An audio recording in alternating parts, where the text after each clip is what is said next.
Buenas noches, queridos amigos de Canal Nortevisión y de TAK Televisión Online. Gracias por estar ahí esperando por nosotros. Nosotros estábamos aquí también esperando por ustedes. En este tiempo presente de hoy vamos a abordar un tema muy interesante para casi todos ustedes. Supongo que hemos pasado por esa situación que vamos a hablar hoy, la gran mayoría, o lo pasaremos en el futuro. Como siempre contamos con la presencia, ayuda, colaboración, simpatía de mis dos amigas y compañeras, Albertina y Orleán. ¿Qué tal te ha ido la semana? Muy bien, ¿puedo hablar de mi libro? No, hoy no. Hoy no. Pues me voy. Es broma, es broma. ¿Todo bien? Todo bien, no, pero no puedo hablar de mi libro. No, cuando lo traigas presencialmente solamente, porque eso es un libro en ciernes todavía. Es un proyecto. Es un proyecto muy bonito. Proyecto. Y por supuesto Saro Brizón, también llorando. con esa sonrisa sempiterna en los labios, convertida en risa ahora por las Oye, cosas de sí, Albertina. la verdad que Albertina, no te las piensas, hija, por Dios.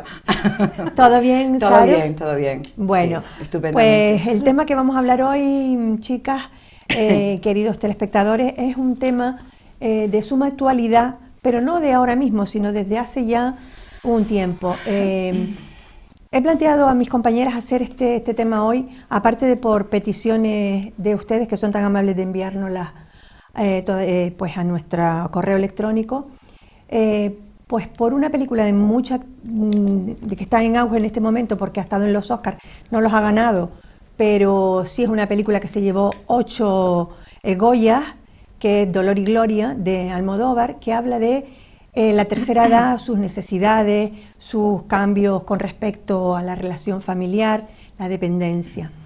Y también por un artículo de periódico que leí sobre esto mismo, y por la visita que hicimos hace unas semanas a la residencia, bueno, no sé si debo decir el nombre, a una residencia de ancianos de las buenas que se suelen decir, de las caras, para hacer un pequeño homenaje muy familiar a Miguel Lescano Lescano, hermano de nuestro también compañero y amigo Paco Lescano, por su convalecencia y actualmente está allí en esa residencia pues recuperándose de un achuchoncillo de salud. Y estaba el hombre un poquito decaído y le subimos el ánimo con unas poesías de las suyas, ¿verdad? De sus libros. Al estar allí haciendo este pequeño recital, aprecié muchísimas caras de personas ancianas, algunas muy ausentes, con deterioro cognitivo, y otras pues con deterioro físico. La mayor parte de las personas no estaban sentadas en los sillones que estaban allí, sino eran los acompañantes los que estaban sentados en los sillones, porque la mayoría de los ancianos estaban en sillas de ruedas. Pero al final te vas con ese sabor agridulce de que es un trago duro ver la realidad de las residencias, y estas son de las buenísimas, pero también con la satisfacción de que les causaste un ratito de sonrisa, de entretenimiento. Yo sé que cuando yo fui a recitar me dijeron un poco más alto, y dije, uy, qué bien, me están prestando atención. Fue un signo de comunicación, ¿verdad? Entonces, pues con todas esas premisas, hoy hemos elaborado el tema, Albertina y Saro, en relación a cuando nuestros padres empiezan con ese deterioro normal por la edad o prematuro a veces por enfermedades y empiezan a depender de los hijos, la tan traída y llevada dependencia. Saro nos va a comentar después la ley de dependencia, esa que está ahí tan dando pues arrancadas y frenadas, ¿verdad? Que pues no acaba de arrancar del todo. Albertina ha tenido pues el detalle de empaparse varias películas que hablan de este tema desde distintas perspectivas, porque no solo es la persona que recibe los cuidados, es el cuidador y todo su entorno familiar el que se ve pues sumido en un cambio radical, progresivo, que siempre va a peor, desgraciadamente, en estos cuidados que necesitan nuestros padres cuando tienen una edad avanzada y empiezan a no ser capaces de hacer el día a día por sí solos. Esa pérdida de autonomía pues les conlleva un rechazo a veces de la ayuda, un enfado continuo, un mal humor, una sensación incluso de culpabilidad cuando son conscientes y ven que les están cambiando la vida a sus hijos y a sus nietos, pues entrando en el hogar de ellos o haciendo que pasen muchas horas en el hogar propio. Esto es un tema que es muy difícil, creo que las tres sabemos de qué va el tema. Saro sigue siendo cuidadora en la actualidad, Albertine lo ha sido y yo también lo he sido, y sabemos de qué va. Este problema pues ha existido siempre, pero claro, antes la mujer era ama de casa y era por excelencia y de una manera muy natural la cuidadora de los enfermos, de los niños, de los mayores y de los dependientes. Pero con la incorporación de la mujer al mundo laboral y sobre todo con el aumento de la esperanza de vida, que cada día vivimos más pero queremos vivir también mejor, pues se necesita ayuda externa. Esto pues lleva una serie de cosas asociadas, ¿verdad? De temas asociados como residencias, necesidad de ayudas económicas, etcétera, etcétera, que iremos desglosando durante la noche. ¿Qué quieren decir sobre este tema, chicas, tan peliagudo y tan, para mí, fuerte? Porque tengo muchísimo miedo a tener en algún momento de mi vida, no quiero morirme joven, pero me aterra la dependencia y no quiero decir, por favor, que las personas dependientes rechacen la ayuda, porque hay que aceptarla con una sonrisa, como el que da la ayuda también intenta hacerlo así. Totalmente. Yo como persona cuidadora ahora en estos momentos de dos padres ya con edades... Dos, además. Sí, dos. Mi padre con 89, con un grado de dependencia el máximo, y mi madre con 82, física. Y mi madre con 82, que ha sido siempre la gran cuidadora de toda la familia y ahora sigue cuidando a la edad. Y claro, lo veo en mi casa todos los días y... Es duro, Saro, es muy duro, es muy duro, y eso que están siempre acompañados, pero es muy duro como ellos también se resisten a ver que, porque para ellos es como si nos estuvieran quitando parte de nuestra vida, claro, por estar con ellos. Y es muy difícil de hacerles entender que no, que ellos lo han hecho toda la vida y ahora nosotros solamente le tenemos que devolver lo que ellos han hecho.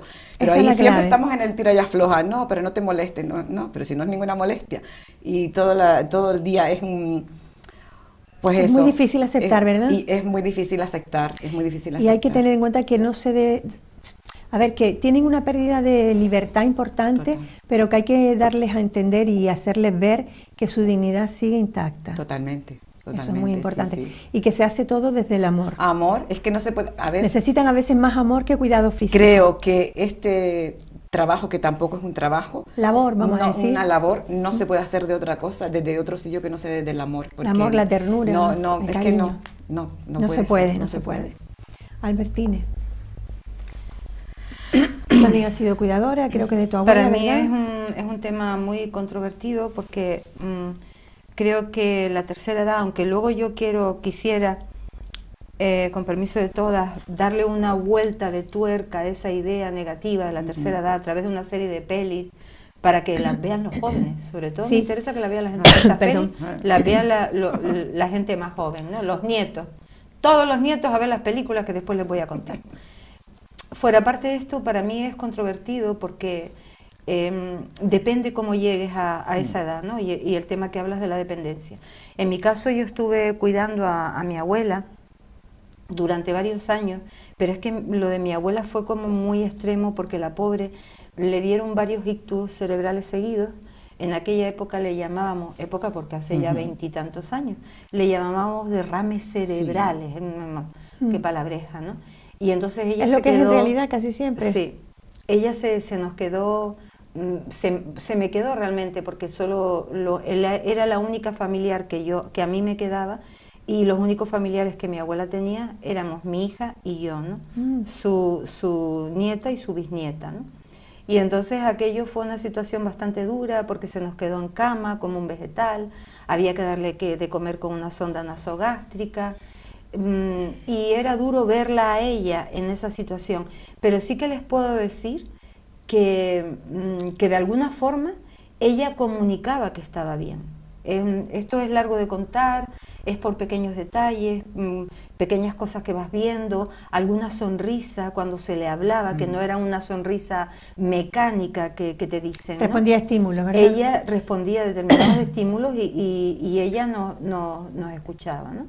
Pero fue claro, esa situación pues para mí realmente fue bastante dura porque la tenías ahí en la cama, yo estuve 2 años levantándome cada 2 horas y media para hacerle los cambios posturales por la noche. Me pasé 2 años sin dormir, no tenía nadie que me ayudara, así durante el día pagaba personas, pero era complicado, ¿no? Es complicado. Entonces para mí esto de la tercera edad pues un tema un poco duro, un poco difícil.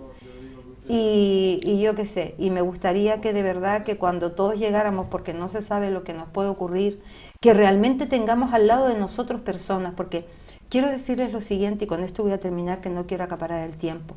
Normalmente todo el mundo dice, no, las personas mayores no, porque yo me voy a una residencia, yo no quiero molestar.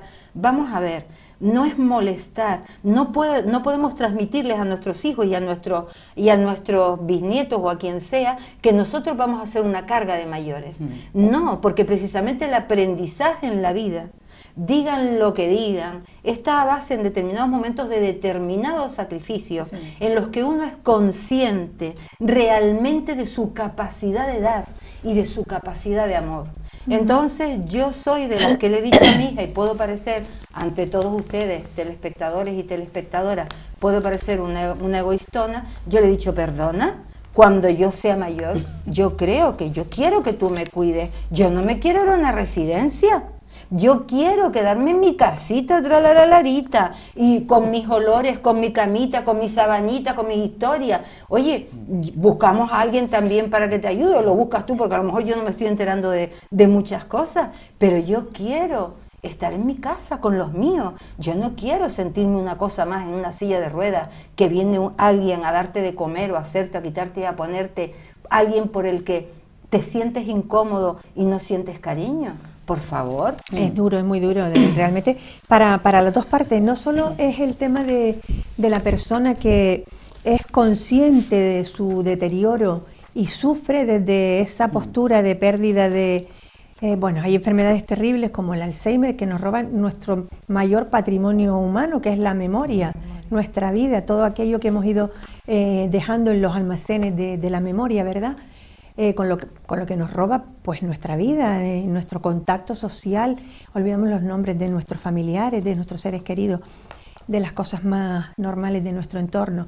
Pero también otras veces las personas mentalmente están muy bien, relativamente bien para la edad, pero la dependencia depende pues de una silla de ruedas, de un tacataca, de un bastón, por caídas que se producen en estas edades, ¿verdad? Que se suele decir... se cayó y se rompió la cadera. Muchas veces lo normal es lo contrario. Los huesos están frágiles, se les rompe la cadera y a consecuencia de ello se produce la caída. Esta dependencia hace que en las familias se tengan que tomar determinaciones a veces pues, que son muy difíciles. ¿Qué hacer? ¿Trasladarse cada hijo al hogar familiar de los padres por turnos? Cuando son varios hermanos, son bien avenidos y todos se hacen responsables de su parcela de tiempo y de dedicación, o trasladar a los padres a casa de uno de los hijos, ir rotando como si fuesen una cosita. Es muy difícil, porque a ellos les produce un gran desarraigo pues dejar sus cosas, su entorno más inmediato, sus recuerdos, sus fotos, aunque puedan traerse una maleta con ellos, ¿verdad? Aparte que les produce a las personas mayores mucho despiste el cambiarles de ambiente así de continuidad. Lo sé porque mi abuela estuvo rotando por casa de sus hijos, que eran 5. Algunos tenían problemas, pues en mi casa, por ejemplo, estaba mi padre ya encamado cuando mi abuela enfermó, con lo cual a veces teníamos a 2 personas dependientes simultáneamente en la casa. Es una situación muy difícil. Para los hijos, pues, ¿qué pasa? Que se encuentran con una situación en la que dicen, ¿qué hago? No tengo tiempo, o no tengo dinero, o no tengo espacio, o mi casa no está acondicionada. Te ves haciendo incluso a veces ampliación de puertas para que pueda pasar una silla de ruedas, ampliando un baño, acondicionándolo para que se pueda bañar una persona con esa discapacidad que tiene que entrar ahí con una silla de ruedas. Y no solo es ese pequeño, a lo mejor, deterioro es que a veces tienen que ser, como decía Saro, Albertine, con sonda nasogástrica, con jeringuillas de puré. Están los regímenes especiales, que tienes que hacer 2 comidas, una para toda la familia y una para el anciano o persona a lo mejor precozmente enferma, pues porque además tiene una diabetes o tiene una hipertensión, ¿verdad? Es una sobrecarga de trabajo en un mundo que ya se rige por la prisa, por el estrés, por el llegar a metas que nos exigen mayor dedicación en los trabajos. Y entonces hay personas que sí que hacen ese trabajo y lo hacen de buena gana, pero lo hacen con prisa. Y ese estrés va ocasionando que el cuidador muchas veces esté quemado y haga las cosas pues con algún reproche que se escape, que después causa remordimiento, pero te has hecho pis otra vez, pero ¿cómo no me avisaste? Te acabo de cambiar el pañal, pero ¿por qué escupes la comida? En fin, es como encontrarnos de nuevo con niños, pero con un tamaño mucho menos manejable y con un carácter y con una experiencia, con una vitalidad a veces mental que no se corresponde con la vitalidad física, que eso es tremendo, ¿verdad? Cuando ellos se dan cuenta de que están perdiendo incluso pues autoridad. Luego, estamos partiendo de un punto de salida de que todas las relaciones han sido buenas en el seno familiar anteriormente, pero muchas veces no ha sido así. Muchas veces hay rencillas, hay malas relaciones suegra-nuera, entre hermanos, entre cuñadas, y todo esto lo que hace es agudizarlo. Totalmente. Agudizarlo y hacerlo más difícil. Entonces llega un momento en que, bueno, hay muchas figuras de cuidadores. Está el de yo lo hago todo porque soy la que mejor lo va a hacer. Hay casos, yo conozco a alguna amiga que, no, mis hermanos están muy liados, además son chicos, los chicos no es igual, los chicos tienen que asumir sus responsabilidades igual que las chicas, porque nosotras también trabajamos fuera y dentro. Y está pues el que se cree Superman, Superwoman, y pues después acaba pues por los suelos, ¿verdad? Está el que es derrotista y va cayendo en el desánimo y llega hasta pues a tener una depresión, pues empieza con irritabilidad, sentimientos de culpa, porque me ha caído. Primero dice que el cuidador pasa por distintas fases, ¿no? Como en el duelo y en todo casi los procesos de cambios emocionales importantes y físicos. Primero es la negación, no, mi padre no le puede haber pasado esto, pero si él estaba bien hace 2 días, esto se va a recuperar, esto no va a ser Alzheimer, no, estos son despistes de la edad y tal. Y luego te das de bruces con la triste realidad. Luego está pues el ¿qué hago? Yo no soy una cuidadora especializada, yo no he estudiado para esto, no sé cómo tratarle, no sé qué hacer físicamente, pero tampoco sé qué hacer para animarle porque está desanimado. Tienes que acudir a profesionales, a veces a logopedas, a fisioterapeutas que tienen que venir a tu hogar.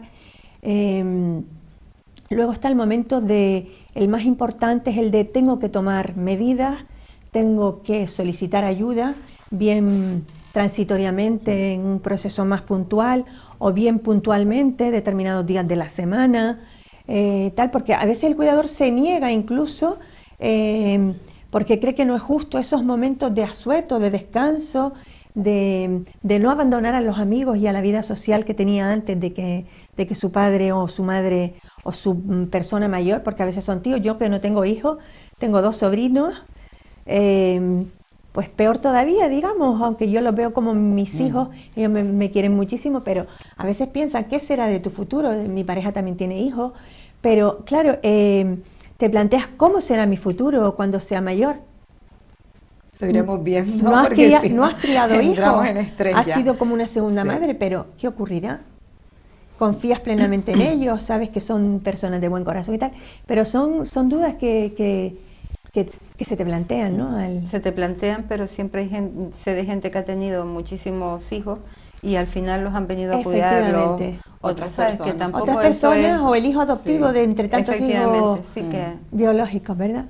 Bueno, pues con todos estos temas tan duros sobre la mesa, hacemos una pequeñita paradita para un consejo comercial muy interesante y volvemos rápidamente.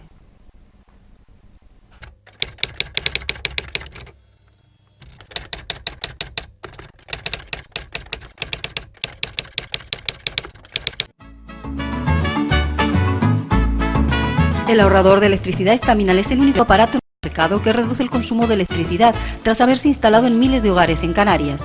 No deje que su factura de electricidad afecte su economía familiar. El ahorrador Estaminal le garantiza una reducción de un 10 hasta un 35% de su recibo de luz. Estaminal no necesita ninguna instalación especial, es autoinstalable y no consume electricidad. Diga basta al excesivo consumo de electricidad y llámenos al 928-481-249. Reduzca hasta un 35% de su factura de electricidad. Estaminal, su seguro de ahorro.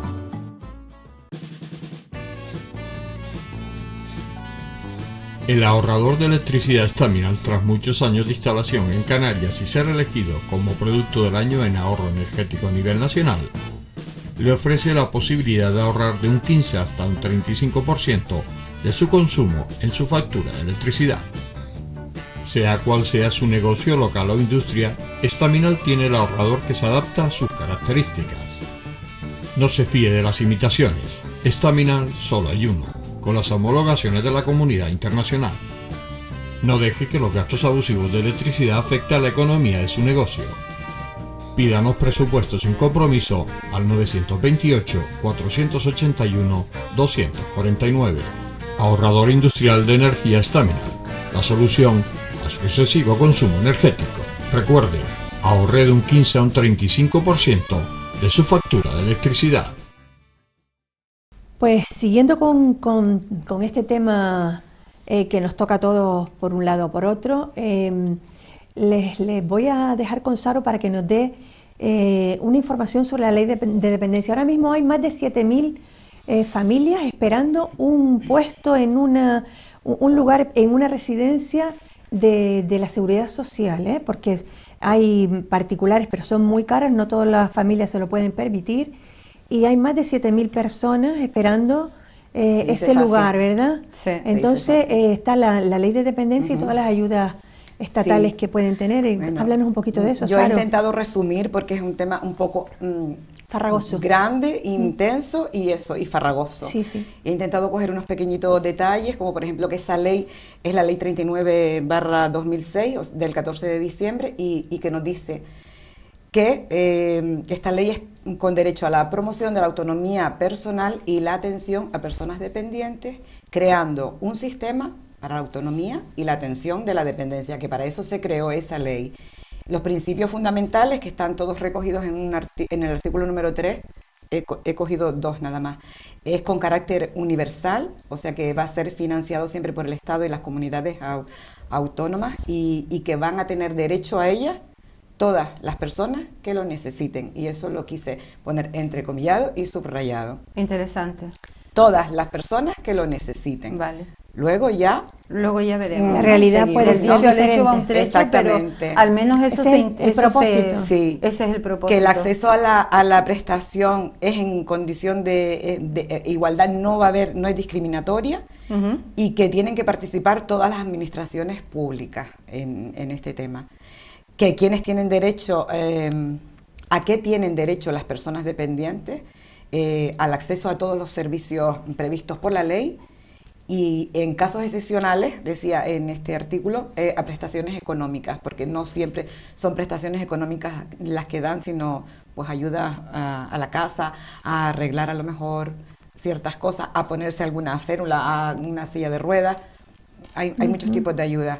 A la confidencialidad, por favor, en todos los datos que les pidan, a recibir información continuada y completa mientras está en el proceso de pedir esa ley de dependencia.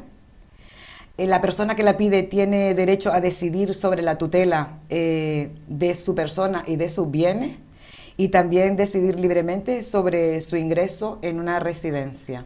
Eso lo decide la persona dependiente. Y luego tiene unas obligaciones a la hora de pedirlas, ¿no? Que es dar toda la información que se les pida, dar todos los datos que se les pidan para poder valorar en sí ese grado de dependencia que pueda tener. Tiene que comunicar si tiene algún tipo de ayuda extra a lo que está pidiendo, y que si hay una prestación económica tiene que utilizarla para el fin que se pidió. Yeah. Que me parece, lógico, que no puede ser tiene de que otra ser manera. Hay tanta no, pues. necesidad y hay que controlarla. Que falta, que hay que hacer o que se necesita para para pedir estas ayudas, pues ser español y aparte de ser español, tienen que, en los 5 últimos años que pidan, tienen que demostrar que han estado viviendo en territorio español. Exactamente, eso, la residencia. Que bueno que la persona bueno, que no lo digo, residir en territorio español. Y luego la documentación. Ahí hay 7 puntos y ahí fue cuando yo decía, no puedo con esto, por ello, porque ¿no? yo lo viví en mis carnes serranas, ¿no? Ya. Y bueno, son 7 pasos, a cual más, no voy a decir engorroso, pero sí que... Complicado, porque empiezas con el que pides por el modelo oficial esa solicitud, van a pedirte una serie de documentos. ¿A dónde la pides, perdona?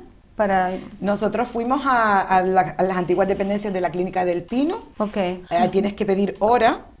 Las horas la verdad que te las dan como con 3 meses. Sí. Es algo que ahora no iba, pero sí que lo voy a decir, que la primera vez te coge un poco de prima porque sabes que después tienes que entregar todos los papeles y a veces falta información. Yo me di cuenta de eso, faltaba información por el momento de que tú vas a pedir esos papeles y sabes que vas a estar un mes recogiendo toda esta información que te piden. Oye, sobre la marcha te pueden decir, y vete pidiendo hora ya, porque vas a estar un mes o 2 arreglando papeles y cuando vayas a pedir la hora, te vamos a dar hora para dentro de 3 o 4 meses más. Sabes que hay pequeños detalles que veo que... Bueno, pero interesante que lo digas para que los telespectadores... Bueno, sabes, porque es engorrosa pedir toda esta documentación, toda lleva su tiempo, porque no es el certificado de empadronamiento que lo consigues en nada, las declaraciones de renta que las tienes que tener, pero luego tienes que tener un informe de servicios sociales, con lo cual tienes que ir a servicios sociales a pedir ese informe, a rellenar informes que vengan a tu casa, a que valoren, esos informes después ya los mandan ellos, informes médicos, que la última vez que fui yo a pedir un informe médico, te puedo asegurar que fue 1 hora y media con la enfermera de mi padre, haciéndome unas preguntas y rellenando unos cuestionarios que eran inmensos, y luego no te lo dan sobre la marcha, sino vuelva usted dentro de no sé cuántos días, que ya lo tendremos, porque ahora todo esto que te hace la enfermera, te lo tiene que firmar el médico de tu padre, si lo cree conveniente. Si tu padre no puede ir a la consulta, tienes que pedir una cita previa para que el médico se desplace a tu casa, a que vea a tu padre y que firme. O sea, que son montones de cosas que se te va muchísimo tiempo. Luego tienes que esperar que te venga la valoración de la dependencia. Una cosa es que te venga la valoración de la dependencia y otra cosa es que te den la resolución. Que te den la valoración, que es ya cuando van a tu casa los técnicos a verlo, cuando te toque, o a lo mejor te puede pasar 6, 7, 8 meses hasta que te toque ese proceso. Ahí es cuando te reconocen el grado de dependencia que puede tener esa persona. Y a partir de ahí... ¿Le hacen alguna prueba a la persona en casa también, sí. Saro? Yo recuerdo que mi padre, hace como 3 años, que creo que fue la primera vez que bajamos, lo llevamos a él en silla de ruedas y todo, y hubo una valoración allí en los mismos despachos de lo que era antes la antigua Clínica del Pino, que es donde está ahora todo esto. Sí. Y después, al año y pico, o creo que un poco más, es cuando fueron a mi casa a verlo ya en casa, que ya se había deteriorado muchísimo más, y entonces ya la valoración cambiaba. Claro. Estoy pensando que hay casos en los que cuando llegue esa resolución el paciente a lo mejor ha fallecido. No quería decir eso, pero en muchos casos, claro, porque también tengo el sentir de algunas personas con las que estuve hablando ayer, y decía, dilo, Saro, que es tanto el tiempo que se pierde, que cuando llegan las ayudas a lo mejor ya nuestro padre o nuestra madre ya hace 6 meses, 7, que no está en este plano, porque no llegan a tiempo. Claro. Y eso sí que es muy doloroso. Sí, porque además a veces las familias dan ese paso cuando ya están muy desbordadas. O sea, que ya el proceso de la enfermedad está avanzado. Claro, porque tú esperas hasta que tú crees que lo puedes hacer tú. Claro. A ver, tú no sabes cómo va a ir ese proceso, tú dices, pues vamos a tirar para adelante con lo que tenemos, pero llega un momento que tú dices, no, es que no. Materialmente, no físicamente, psicológicamente. De ninguna de las maneras, tú dices, no, necesitamos ayuda. Ahora empiezas a pedirla, ese deterioro va a ir caminando y no va a ir al ritmo de cómo van los papeles, ¿sabes? Y es tremendo, la impotencia desde luego, a nivel personal. Y perdóname, yo insisto, ¿qué más cosas son necesarias porque estás dando una información súper interesante para las personas que pueden encontrarse en esa situación, como el hecho de sobre la marcha pedir hora para después. Yo siento que en estos estamentos lo que falta es una coordinación entre la parte de abajo de lo que es la Clínica del Pino, que no acuerdo, es que estoy intentando recordar cómo se llama ese departamento, con los servicios sociales del ayuntamiento. De las discapacidades. Exactamente, sí. Debería haber como una coordinación, porque llegas arriba a servicios sociales al ayuntamiento y te dicen, no, pero si es que te falta papel de acá, allá te dicen, no, pero si es que no tienes aquel.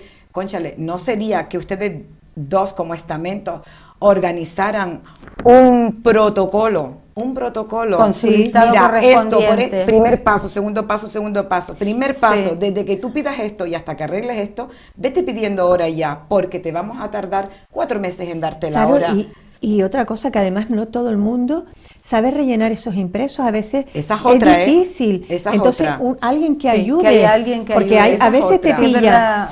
Claro, y hay veces que los padres, muy buen apunte. Los padres son mayores, pero los hijos también ya son mayores, porque hay padres con, mi suegro tiene 96 años, ¿verdad?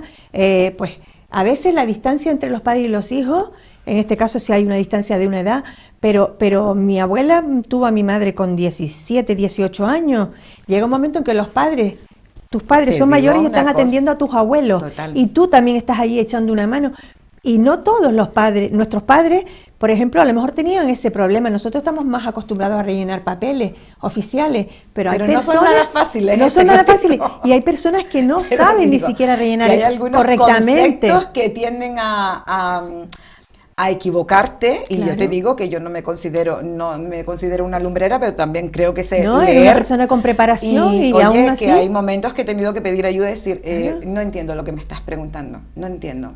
No sé esto, y llevar algún apartado en blanco para a la hora de entregarlo decirle, explícamelo por favor, porque no sé qué es lo que significa esto. También sé que hay agencias que yo creo que se están aprovechando, y me parece perfecto, del tirón de que cada vez hace falta más información y cada vez tenemos menos tiempo, y creo que hay unas pequeñas agencias que están como pequeñas asesorías que se están dedicando a rellenar los papeles para dependencia. Pues mira, una solución, un paso, pues una solución. Sí. Un suma y sigue en el coste económico. Un coste económico. Es un coste económico. Claro. Aunque debería, yo abogo por lo que estás diciendo, llamamiento, por favor, a quien nos esté. Un protocolo donde estén coordinados para facilitar la labor humana, que ya bastante tiene uno con estar cuidando bastante me refiero... de tiempo, emocionalmente, porque hay un desgaste emocional enorme, el tiempo y demás, que lo haces con todo el cariño del mundo, etcétera, etcétera, pero oye, ya que encima tienes que estar con todo eso, pues al menos que se nos facilite, ya que tenemos derecho a ella, ya que esto es una cuestión ya de derechos humanos, no de, esto no es una invención aquí decimonónica, es una realidad. Entonces, el protocolo por un lado, por otro lado, que pudiera existir un funcionario que cuando vayas ahí te diga, mira, esto se rellena así, asá, haces esto para arriba y para abajo, porque puede haber muchas personas que no puedan pagar esa agencia de la que estás hablando. ¿Qué más sería necesario? Pero fíjate tú, y el tema también cuando vas a arreglar papeles, hay personas que tienen a su padre y a su madre dependientes y solamente son hijos únicos.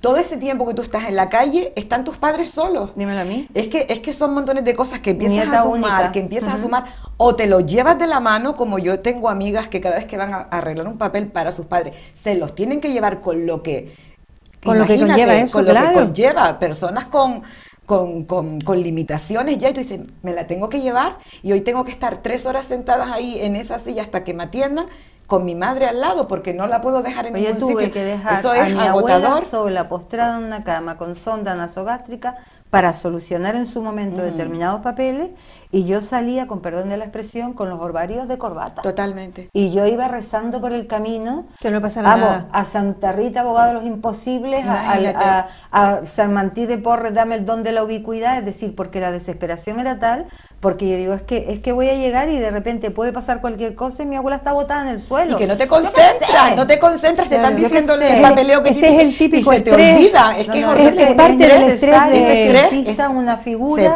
de ayuda, efectivamente, porque yo en este caso trabajaba, lo ganaba bien y busqué una persona de confianza y que podía estar 2 personas que podían estar por la mañana, por la tarde, y luego yo ya cuidaba a mi abuela por la noche hasta el día siguiente a las 8 que llegaba la persona y demás.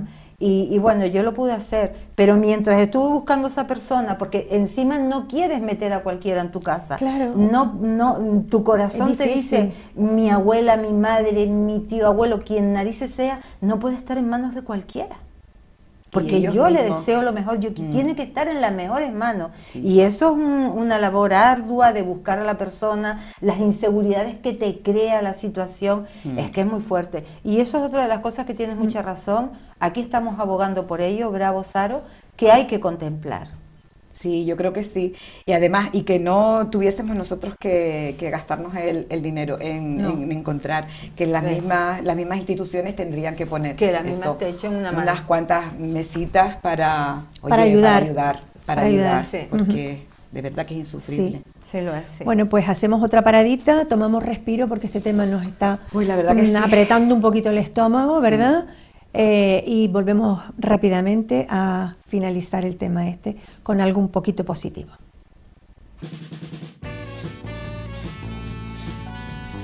El ahorrador de electricidad Staminal, tras muchos años de instalación en Canarias y ser elegido como producto del año en ahorro energético a nivel nacional, le ofrece la posibilidad de ahorrar de un 15 hasta un 35% de su consumo en su factura de electricidad. Sea cual sea su negocio local o industria, Staminal tiene el ahorrador que se adapta a sus características. No se fíe de las imitaciones, Staminal solo hay uno, con las homologaciones de la comunidad internacional.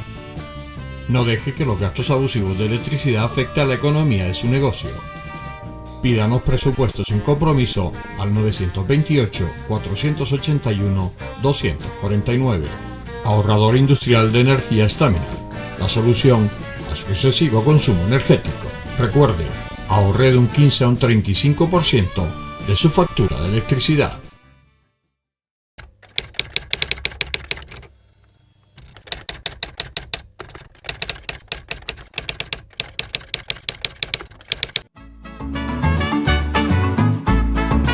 El ahorrador de electricidad Staminal es el único aparato en el mercado que reduce el consumo de electricidad tras haberse instalado en miles de hogares en Canarias. No deje que su factura de electricidad afecte su economía familiar. El ahorrador Staminal le garantiza una reducción de un 10 hasta un 35% de su recibo de luz. Staminal no necesita ninguna instalación especial, es autoinstalable y no consume electricidad. Diga basta al excesivo consumo de electricidad y llámenos al 928-481-249. Reduzca hasta un 35% de su factura de electricidad. Staminal, su seguro de ahorro. Bueno, les vamos a dar ahora un poquito un matiz, algo más lúdico, vamos a decir quizás, porque hay, como es un tema de tanta trascendencia y de tanta importancia y de tanto arraigo en la sociedad, muchos cineastas, ¿verdad?, se han ocupado de este tema desde distintos puntos de vista, el de la persona que necesita esos cuidados, el del cuidador, el del entorno social, etcétera, desde etcétera. la esperanza, en plan ficción. Exactamente, y Albertine, pues como les decía al principio, ha visionado pues cortos y alguna película relativa a este tema. Sí, peli. Lo que quería decir es lo siguiente, que por lo general la sociedad suele tener como, debido a este culto que se le da a la juventud divino tesoro evidentemente, ¿vale? Pero debido a este culto que se le da a la juventud, el tema de la madurez o el tema de la vejez es considerado desde una perspectiva general, tiene una visión negativa de la vida.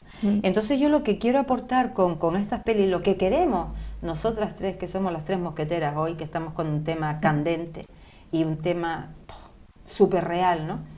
Lo que queremos es aportar también otra visión de esa tercera edad, otra visión de la vejez. Entonces lo que decidimos pues coger varias pelis que queremos además que las vean los nietos, bueno, y los abuelos también y todo el mundo, porque creo que son muy interesantes, que van a ver un enfoque, aunque a veces este enfoque no pueda ser ficticio, pero siempre nos va a dar una idea y nos va a dar la oportunidad de reflexionar. En fin, reflexionemos todos. A ver qué peli. Ahí vamos. Reflexionemos pues. Bien, tenemos la película Elsa y Fred, de 2005. Esta película es una historia muy entrañable entre un hombre y una mujer, que cada uno vive la tercera edad a su manera. Uno es muy serio, muy responsable, muy tal, a mi hora, no sé qué, no sé cuánto, y entonces el hombre pues se queda viudo, se va a un pisito chiquitito y conoce a una señora que es todo lo contrario. Ella está llena de vitalidad, quiere cumplir sueños, se muere de ganas de hacer cosas, y entonces estas dos personas en esa tercera edad se encuentran y logran llegar a acoplar esos dos puntos de vista de la vida totalmente diferentes. Ah, qué bonito. Lo cual significa, señoras y señores, que en la tercera edad siguen también existiendo un montón de cositas, como en la adolescencia, como en la juventud, como en la madurez, Sí, ¿no? señor. Una que me parece bastante interesante y el protagonista Rafael es el actor argentino Ricardo Darín, que es tan conocido, que nos gusta muchísimo porque consideramos que es un gran actor. Esta película se llama El hijo de la novia, del 2001. Entonces esta película es de verdad que es interesante, tiene su toque de humor, no llega a caer totalmente, hay algunas cosas muy sensibles, pero no llega a caer en la sensiblería. Y aquí es donde se destapan el miedo a la enfermedad, a la vejez, en este caso con una enfermedad concreta, el Alzheimer. Entonces aquí nos encontramos a Ricardo Darín, en este caso Rafael, como prota de la peli, que ayuda a su padre a que se case por la iglesia con su madre, que está metida en una residencia, que tiene Alzheimer y que no se acuerda de nada. Entonces es una película interesante porque ves tú al joven, al hijo, desde esa perspectiva, cómo afrontar esa enfermedad. Es una enfermedad que se afronta desde la esperanza, una enfermedad a la cual se le intenta dar esa vuelta de tuerca, ese viraje de la tortilla, donde él como protagonista descubre otra faceta del amor, ¿no?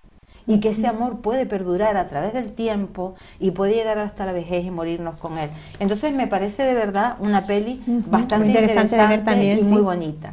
Luego nos vamos al efecto contrario. Tipos legales de 2012. Tenemos al Pacino, a Christopher Walken y Alan Arkin. Estos, perdón, mal pronunciado, lo sé, disculpen. Bueno, pero estos son tres gamberretes que además son como medios tres gángsters, ¿no? Que se reúnen de nuevo cuando uno sale de la cárcel y se disponen a disfrutar de los viejos tiempos. Sí que es verdad que esta película, pues no es una película de ficción, pero aquí lo que la película transmite es que existen las segundas oportunidades, terceras, cuartas, quintas y 20.000 oportunidades siguientes en la vida, y la importancia de la amistad y cómo la amistad perdura a través del tiempo, que es otra de las cosas, de las grandes cosas que tenemos en la vejez, ¿no? Cómo de pronto conocimos a alguien cuando éramos la guardería, en la guardería y nos hemos visto envejecer juntos y esa amistad está consolidada. Eso es muy importante en esa etapa de la vida. Luego otra cosa que quería hablar también de la tercera edad a través de El señor Ibrahim y las flores del Corán, que es una peli de 2003. Esta peli muestra la sabiduría debida a la experiencia, cuando uno se ha tenido una vida razonable y bueno, uno llega bien mentalmente y demás, ¿no?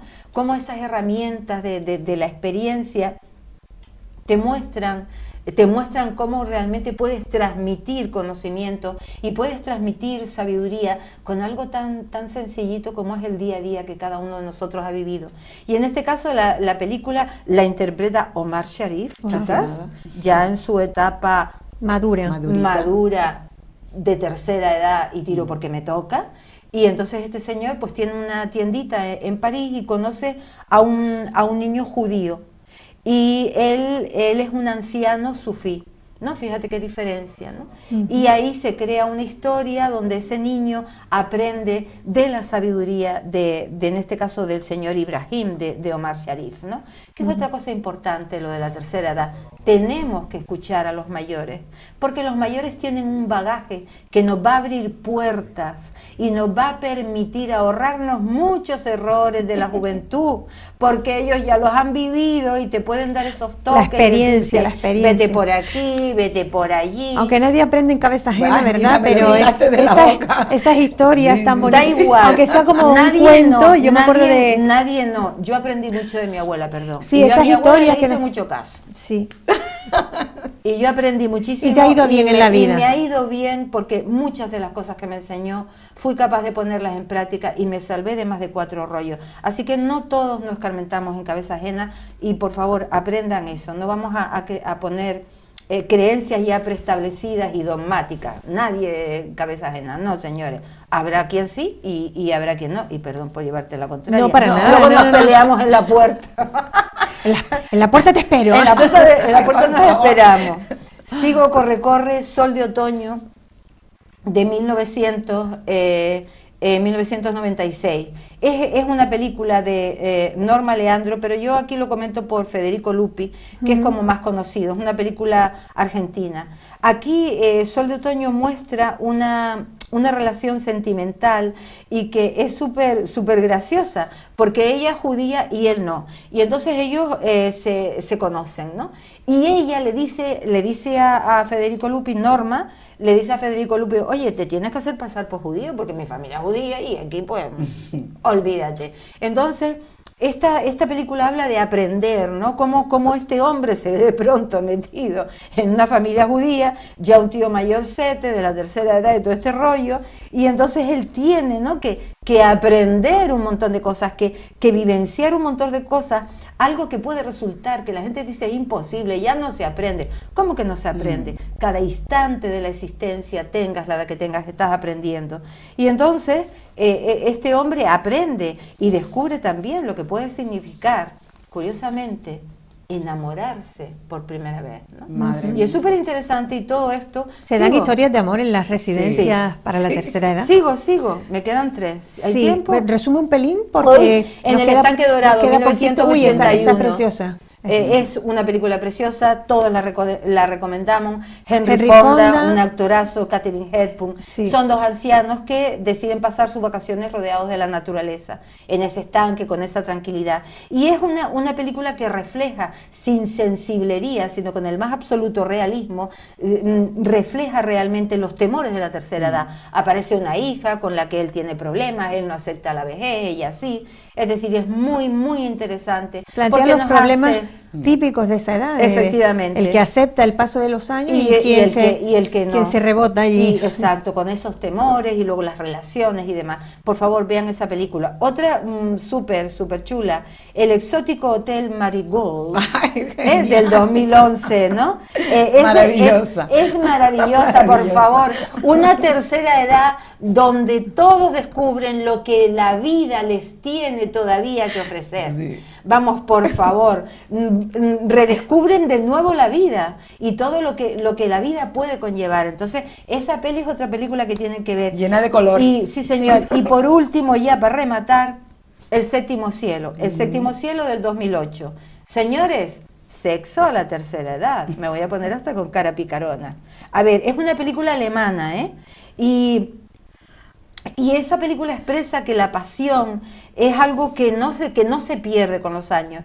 Sí que tenemos que decir en este caso que evidentemente en la tercera edad el cuerpecillo no está con la marcha que uno tiene en otras edades, ¿no? Y entonces el sexo sí que se convierte realmente, y nunca mejor dicho, en la unión de las almas. Ya no va a ser tan importante el tener un clima sexual, en la morbosidad, el no sé qué, no sé cuánto, ¿no? Ahí priman por fin lo maravilloso que tenemos el ser humano, esos sentimientos de unión, esos sentimientos de darte y de darte por entero, porque desnudas el alma, porque ya no tienes nada que perder, no tienes un cuerpo 10, están las chichillas, las estritas, las cosillas caídas, las arrugas, pero ¿qué hay detrás de todo eso, no? ¿Qué hay detrás de todo ese paso del tiempo, todas las experiencias que nos han cincelado y que han hecho que lleguemos a ese instante? La esencia, ¿no?, pura. Que El te séptimo queda. cielo, El señoras séptimo y cielo, señores. pues es una visión bastante optimista Gracias, preciosa. de la tercera edad, ¿verdad? En la que se ve que no hay que arrojar la toalla, hay que seguir Para nada. una vida, sobre todo una vida social, que la vida social hace tantísimo en las reuniones, ¿verdad?, de entre iguales. y las intergeneracionales también muchísimo.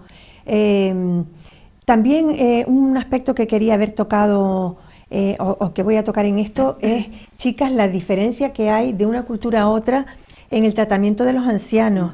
Y también a lo largo de la historia, como ha ido, antes lo apuntabas, Albertine, que ahora hay un culto a la perfección del cuerpo, al mantenerse joven, la estética prima sobre otros valores, pero no siempre ha sido así. Si nos vamos a la prehistoria, llegaban muy pocas personas a tener una edad avanzada, ¿no?